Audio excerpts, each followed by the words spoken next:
Hi friends, இப்போ நம்ம மகாநதி பார்க்க போகிறோம். மகாநதியில் நம்ம விஜய் இருக்காரே, விட்டு கிளின்னு கிழிக்கிறாரு. பாட்டிக்கிட்ட ஒரு பக்கம் இவ்வளவும் பண்ணிட்டு இவ்வளோ சைலண்ட்டாக இருக்கீங்க, என் பக்கத்துலேயே இருந்துட்டு இந்த வேலையெல்லாம் நீங்கள் பார்ப்பீங்கன்னு நான் எதிர்பார்க்கலன்னு சொல்லிட்டு சென்டிமெண்ட்டாக விஜயம்மா போட்டாங்க.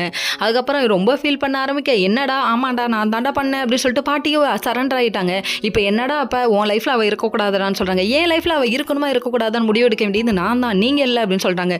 என்னதான் உறவாக இருந்தாலும் ஒரு லிமிட்டுன்னு ஒன்று இருக்குல்லப்பா, அதை தாண்டக்கூடாது இல்லப்பா அப்படிங்கிற மாதிரி ஆயிடுச்சு. அதுக்கப்புறம் காவேரி என்னால் விட முடியாதுன்னு சொல்லிட்டாங்க. அப்போ சொத்தை விட உனக்கு காவேரி தான் முக்கியமானு கேட்குறாங்க. என்னம்மா நீ இருக்க, கட்டின பொண்டாட்டியை விட சொத்து முக்கியம்னு நினைக்கிறவன் எவன்மா அந்த காலத்தில் அப்படிங்கிற மாதிரி ஆயிடுச்சு.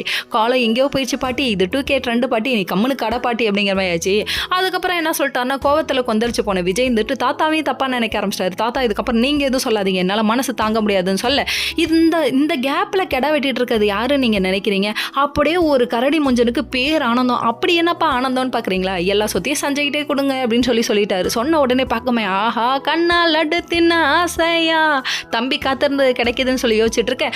அந்த டைம் பார்த்து அப்படிலாம் சொல்லாத விஜய், இதெல்லாம் உன்னோடது விஜய்னு சொல்கிறாங்க. பாட்டி ஒரு பக்கம், அட கொல்லி கண்ணிக்காரி நீ வேற குறுக்கால பூந்து தடிக்கிறிய அப்படின்னு சொல்லிட்டு ரியாக்ஷன் வேற மாதிரி விட்டுட்டு இருக்காங்க. அதுக்கப்புறம் உங்களுக்கு என்ன, நீங்கள் எந்த சொத்துக்காக நான் இருக்கேன்னு நீங்கள் நினச்சிட்டு இருக்கீங்க, மொத்த சொத்தையும் நீங்கள் சஞ்சய்கிட்டே கொடுங்கன்னு சொல்லிட்டு கிளம்பும் போது ஒரு குட் நியூஸ் சொல்கிறேன்னு சொல்லியிருந்தேன். என்ன விஷயம் தெரியுங்களா? காவேரி இப்போதைக்கு என்னோட குழந்தைய வயிற்றுல சுமந்துட்டு இருக்கான்னு சொன்னோன்னே பேர் ஆனந்தமாயிட்டாங்களாமா. என் கொள்ளு பேரனை பார்த்துட்டோம் அடே கிளவி, நீ பார்த்த விசப்பு வேலை எவ்வளோ பெருசு இருக்குது தெரியுமா? காவேரி ஏற்றுக்காம நீங்கள் என் குழந்தைக்காக ஏற்றுக்க வேணாம், நான் இந்த வீட்டிலே இல்லைன்னு சொல்லிட்டு என்னதுவான்னு பாட்டை சென்டிமெண்ட்டாக போட்டுட்டு அவங்க கிளம்பிட்டாங்க. வெளியில் போனதுக்கப்புறமும் கண்ணா 2வது லட்டு தின்ன ஆசையா அப்படின்னு கரடி மூஞ்சுவாயன் என்ஜாய் பண்ணிட்டு இருக்காப்ல. அங்கே போய் நிற்க போகிறாங்க. அங்கே சாரதா ஏற்றுக்குவாங்களா?